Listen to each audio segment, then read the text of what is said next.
hindi lang bulsa ang sinira nila. Pamilya at buhay. Panagutan nila to, pinag-enjoyan nila to. Nakita ko pa sa Facebook, bumili kayo ng ginto kay Boss Toyo. Sana maisuot nyo yan habang suot nyo yung mga posas.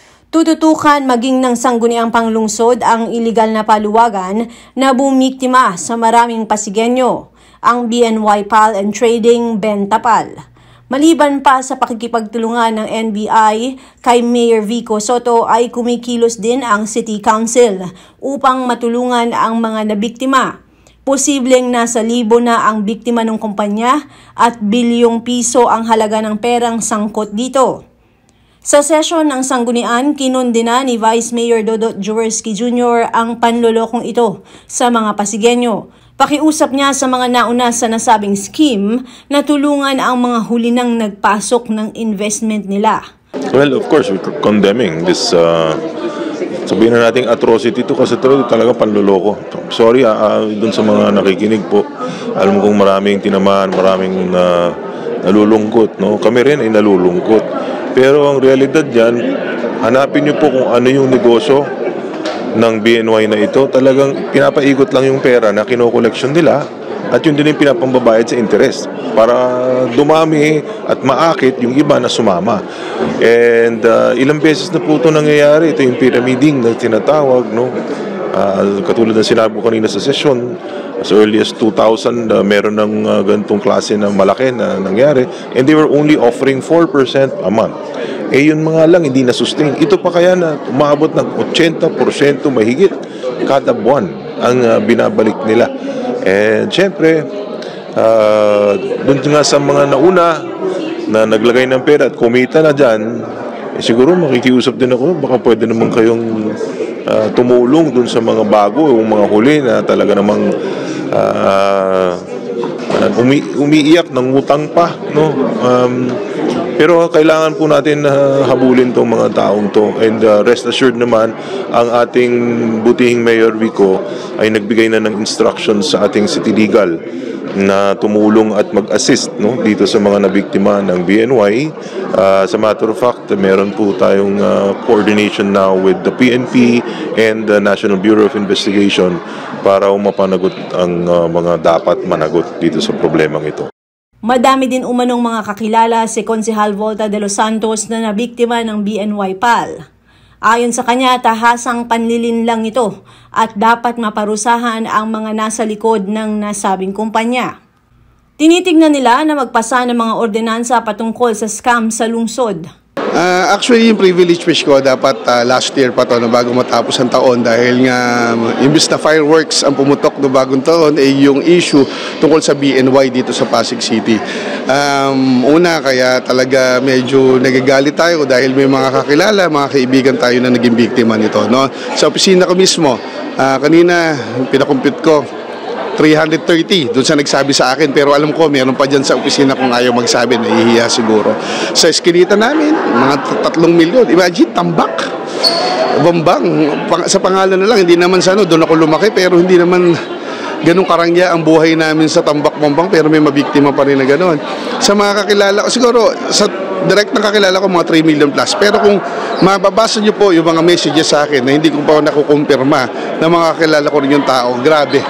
Nakaabot ng 10 million mahigit, no, binabiktima nito. Minsan may pamangkin pa ako, hindi ko pa nakukumpirma, no, na naging biktima rin nito. Alam niyo po, sabi ko nga kanina, walang hindi sinasadyang panloloko. Walang hindi sinasadyan, sabi ko sa privilege speech. At yung panlilin lang po sa kapwa ay hindi po dapat hinahangaan, bagkus dapat po yan pinaparusahan. At lalo po, dapat hindi po yan i-tolerate ng gobyerno. Kaya kami dito, kung ano man yung pwede namin maging aksyon, ay gagawin namin. Pero sana po, wag na po tayong wag mo po tayong magpaloko. Alam ko po, ang isda talaga, nahuhuli sa bingwit yan. Lalo na kung bingwit, malaking kapalit na pera.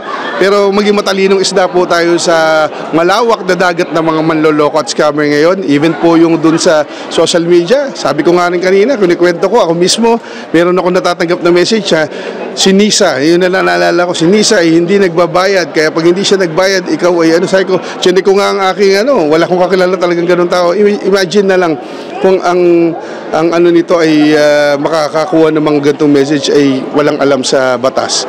So kawawa naman po, no. Definitely gagamitin po natin to in aid of legislation, no. Kung makailangan kami magpasa ng mga ordinansa na may patungkol sa mga scammer, no, na matatagpuan dito sa Pasig City, ay gagawin po natin. Number one, kanina kaya ko rin po tinawagan ang ating business permit department ay para malaman kung ano yung ginawang proseso nito para nakakuha ng permit. At sabi ko nga, obvious, no? Ang sinasabi nila walang sales. Pero bakit kung kitang-kita mismo sa Facebook nila na nagkakaroon ng transaksyon na thousands of pesos, millions of pesos, pero idideklara mo walang kangkita. So yun lang po yung sinasabi ko. Mismo lang yan po, panloloko po sa gobyerno, no? Kung sinasabi nilang hindi nila intensyon lokohin yung mga investors, ano yung ginawa nila sa government, no? So nakakalungkot dahil yung iba ditong personalidad doon sa BNY ay kilala natin, no? Pero minsan pagdating sa ganitong bagay, kakalimutan naman pagkakaibigan dahil ang nakataya dito po grabe, ipon ng maraming tao, no? Nakakalungkot, no? Nakakalungkot na nakakagalit. May quit claim pa umano na binibigay ang kumpanya sa mga complainant. Magbibigay ng 5,000 piso pero iuurong nila ang kanilang reklamo at hindi na maaaring magdemanda. As sa mga ganitong klaseng scam, wala pa po akong naalalang masama man pong pakinggan, nakakalungkot man pakinggan. Kaya sabi ko nga, parang dinodoble pa ang saksak dun sa mga taong biktima. No-offera ng 5,000 pesos, quit claim para wag ka nang magdemanda. Sabi ko nga, salitang kalsada po, ginago nyo na yung tao, tatangahin nyo pa. So, wag naman sana, no? Sabi ko nga, alam nyo po, minsan, meron din balik din sa inyo. Yun na lang masasabi ko. Kasi, kawawa po ang mga tao dito. Ako sa staff ko, ang pinag-ipunan nila ilang matagal na panahon sa mga negosyo nilang legal as mapupunta sa wala. Kaya sa mga Pasigueño, wala pong negosyo na walang produkto. Wala pong kumikita sa hangin. Kung oxygen ang negosyo mo, hindi ka safe. Pero ang totoo, wala pong negosyo na walang produkto. So kahit sino po, kahit tinanong ko kanina, ikaw ba, nabiktima rin? Ay baka hindi naman po ako mabibiktima dahil hindi po ako bumibili ng hangin. Hinikayat ni Jaworski na magsama-sama ang mga biktima para magsampa ng reklamo at ang lokal na pamahalaan ay aalalay umano sa mga ito. Dapat umanong pagbayaran ng mga nasa likod ng Bentapal ang panlulokong ito sa mga kaawa-awang biktima. Ako, dediretsuhin ko na nga. Sana huwag kayong magalit sa akin. No? I don't want to be the bearer of bad news. Pero mas mahirap naman yung bibigyan ko yung tinatawag sa English false hopes. No? Na bibigyan ko yung ng rason na umasa. Pero katulad ng sinabi ko, yung binahid yung pera dito sa BNY, ito rin yung ginamit nila para pampaakit sa iba.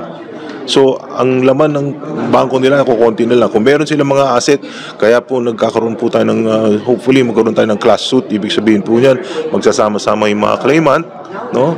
And then kung ano yung mga asset na natitira ng BNY, mga pagmamayari ng mga individual na nagpapatakbo ng BNY, yan po siguro mapapautusan ng korte na ma-hold, no, ma-garnish para sa ganun mabenta at paghahati-hatian yan ng mga claimant. So dun sa mga nabiktima, please come to the City Legal Office po. Nasa 8th floor po yan. Waiting po mag-assist ang ating lokal na pamahalaan. At nandito rin po ang inyong sanggunian kung ano pong ibang magagawa naming assistance sa inyo. Dami ko pong kaibigan talaga na umiiyak sa amin. Bilang isang public servant, wala kang magawa. Yun ang nakakagalit po. Wala kang magawa dahil limitado ang function mo bilang konsehal.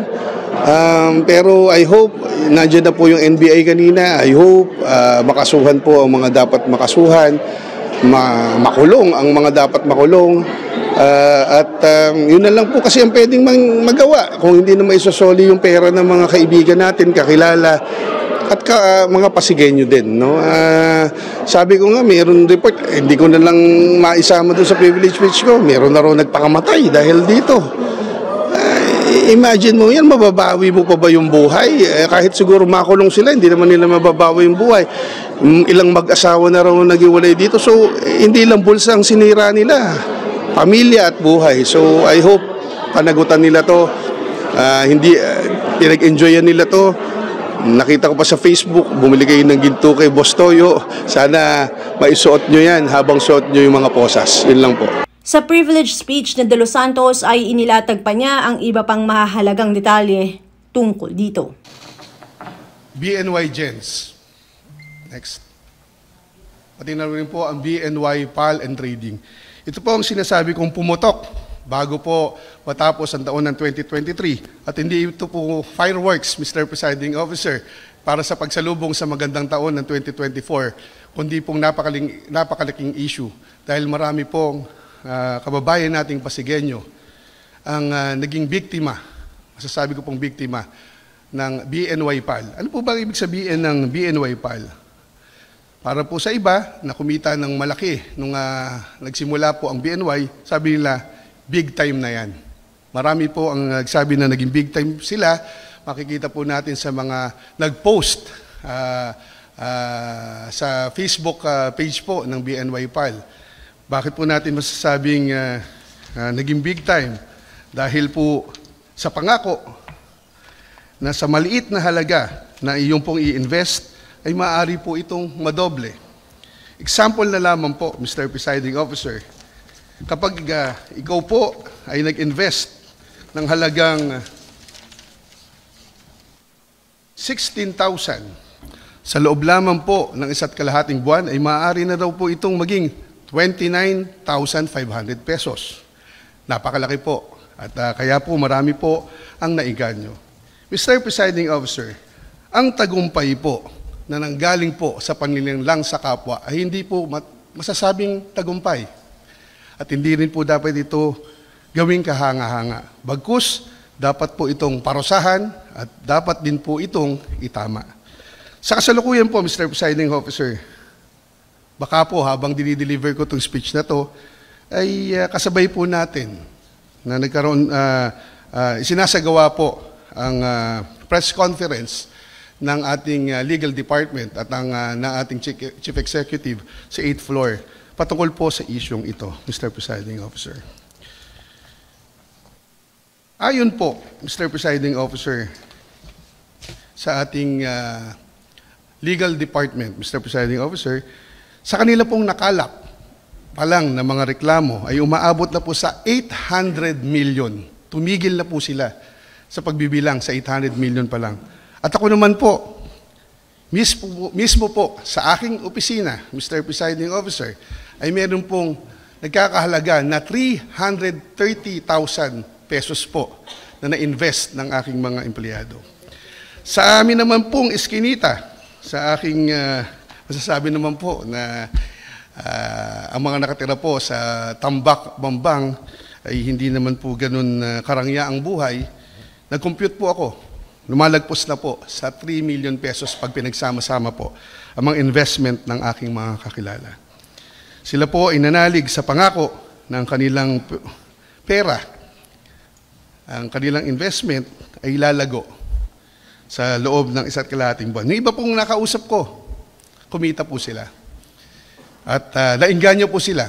Meron po akong kakilala na sa loob ng 1 buwan ay kumita po agad ng 100,000. Kaya ang ginawa niya po, ang tawag yan, irorolyo ko. At bukod po sa idirolyo, dinagdagan niya po. Sino naman po ba ang hindi may inganyo, Mr. Presiding Officer?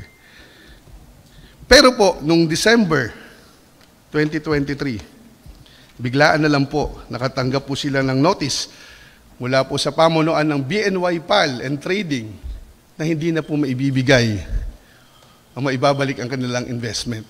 Mismong investment nga po nila, hindi na po may babalik at lalo pong wala na pong tubo. Kung makikita po natin sa mga ipinost sa Facebook ng pamunuan ng BNY PAL, sinasabi nila na nagkaroon lang daw po ng kaunting problema.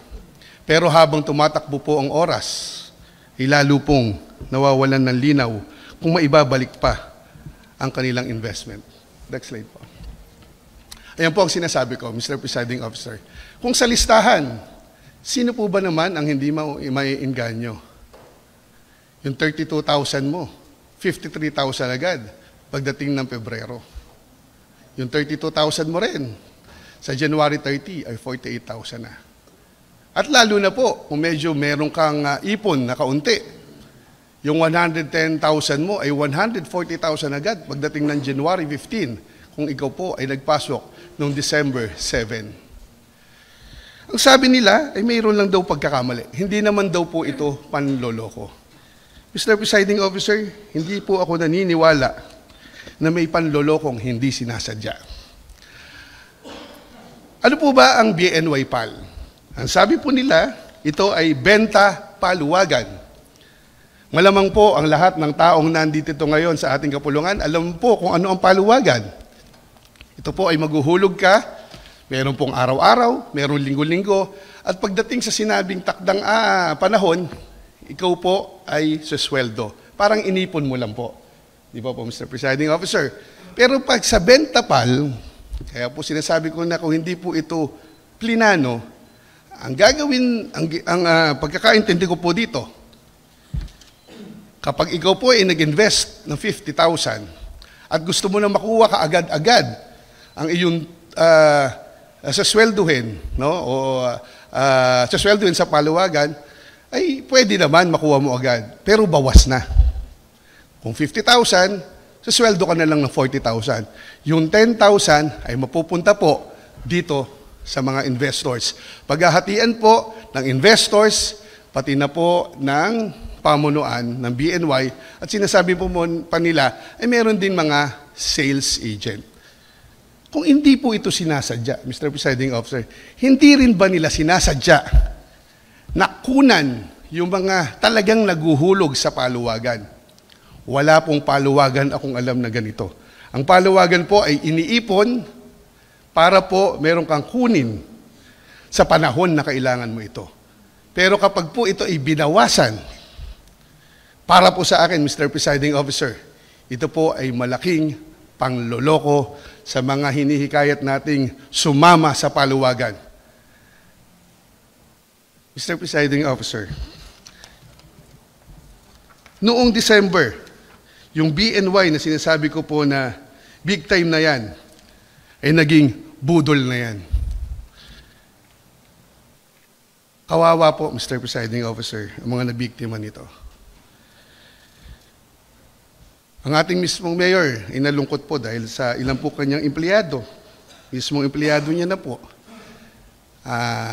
Sa kakilala ko pa lang po sa kanyang empleyado, ay umaabot na po na mahigit kalahating milyon po ang investment. Meron po akong kakilala na ang salary grade lang naman, Mr. Presiding Officer, ay parang entry level lang po, no? Pero ang na-invest niya po, ipon niya raw po ito ng ilang buwan, ay 150,000 po. Nung dumulog po siya sa aking opisina, ay umiiyak siya at sabi ko naman, hindi ko alam kung anong aking maipapayo, pero ang pinakamaganda ay magsangguni po siya sa mga abogado. At yun naman daw po ang kanyang ginawa.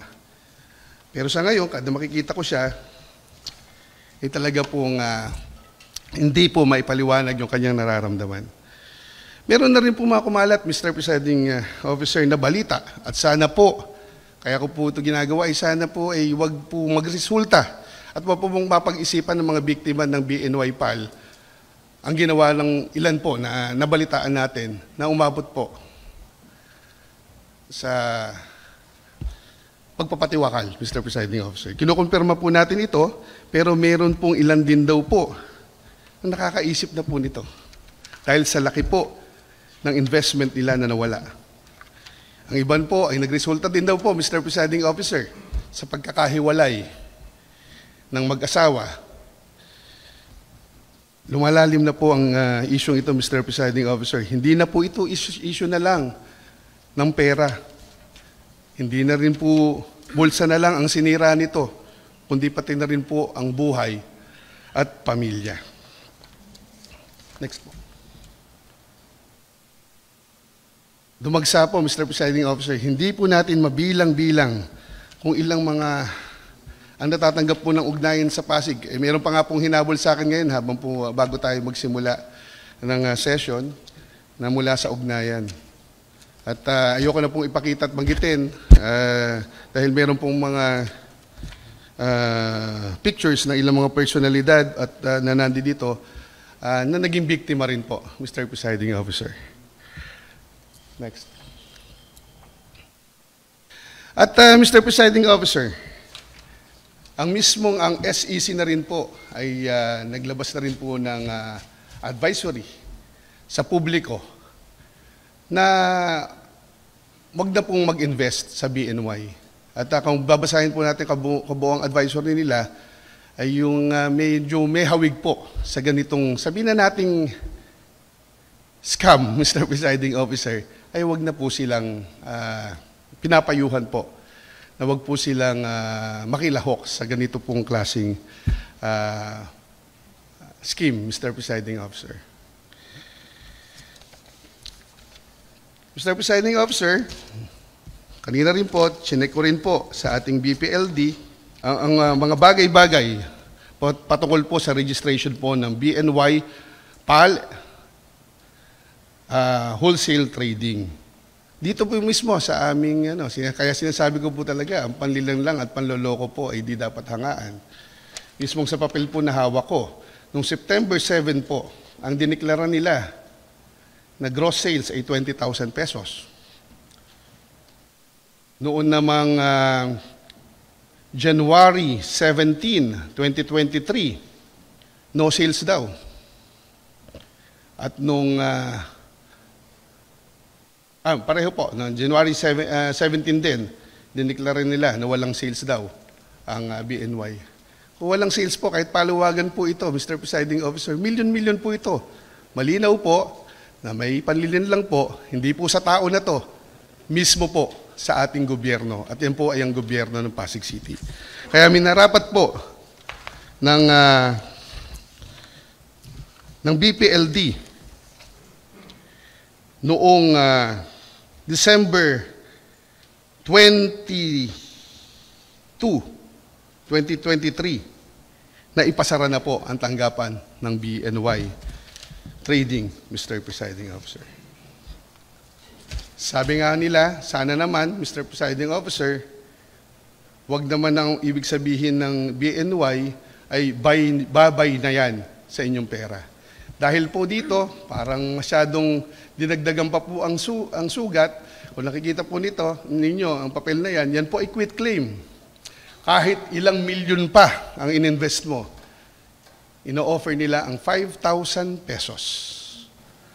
At nakasulat po dyan, sa quit claim na yan, na kapag tinanggap mo ang 5,000 pesos, ay hindi ka na dapat maghabol sa BNY. Hindi ka na pwedeng magdemanda, hindi mo na silang pwedeng habulin sa anumang legal na pamamaraan. Mr. Presiding Officer, bakit po ako nag-deliver ng speech na to? Sana po, Mr. Presiding Officer, makatulong man ito sa ating mga Pasigenyo na matuto na po tayo. Wala pong madali ang pera. Wala pong negosyo na mag-i-invest ka at wala kang gagawin kung hindi mag-intay na lang buwan-buwan ng tubo. Wala pong ganong negosyo. Sana po, tumanim na po sa isip natin to. Nakakalungkot, sa Pasig City pa po nangyari.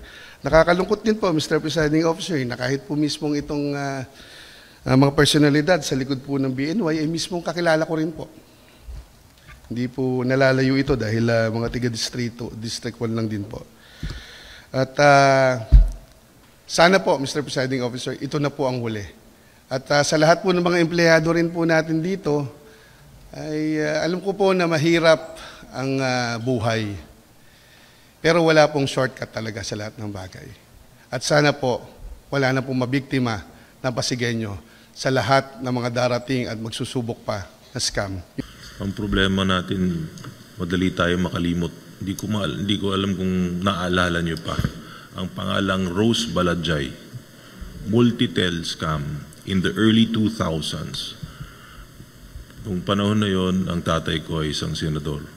At pumutok ito sa buong Pilipinas, napakarami ang nabiktima. Alam niyo kung magkano lang ang ino-offer na persyento ng Multitel noon? 4% per month. Itong sinasabi mo ng BNY, 80% mahigit per month. Kaya ako ay, alam nyo, mixed emotions po ako dito. Siyempre nalulungkot ako dahil marami ang nabibiktima. Pero yan po ay dahil sa greed. Pasensya na po kayo. Kasakiman ang tawag po dyan. Kung ang malalaking mga negosyante, hindi nila kayang kumita ng ganyang pera, saan yung tingin nyo nakukuha yung ganyang kalaking pambayad ng interest kung hindi sa inyo rin at sa pera ng iba? So ako siguro matuto na tayong lahat. Matuto tayo. Pag madali ang pera, ibig sabihin yan, either panloloko yan o illegal yan. Lumayo na po tayo dyan. But again, I would like to thank the gentleman from Bambang for bringing this issue up today para mas lalo po ma-inform natin ang ating mga kababayan dito sa mga problema ganito. Dahil marami pong masasamang tao na ang ginagawa nilang Diyos ay ang pera. Pero katulad po ni Rose Balajay, she was sentenced to 455 years in prison. Sana ganun din ang mangyari dito sa mga nag-umpisinan ng BNY scandal na ito. Dun sa mga nag-invest sa BNY, pasensya na rin po kayo, pero ako na magsasabi sa inyo, yung perang tinilagay nyo dyan, yun ang pinambayad sa interest sa iba. Kaya malamang dyan, wala na yan. Move on, trabaho kayo ulit, at wag na sanang maulit ito. Ako si Luan Peñano para sa latest ng iNews Pasig.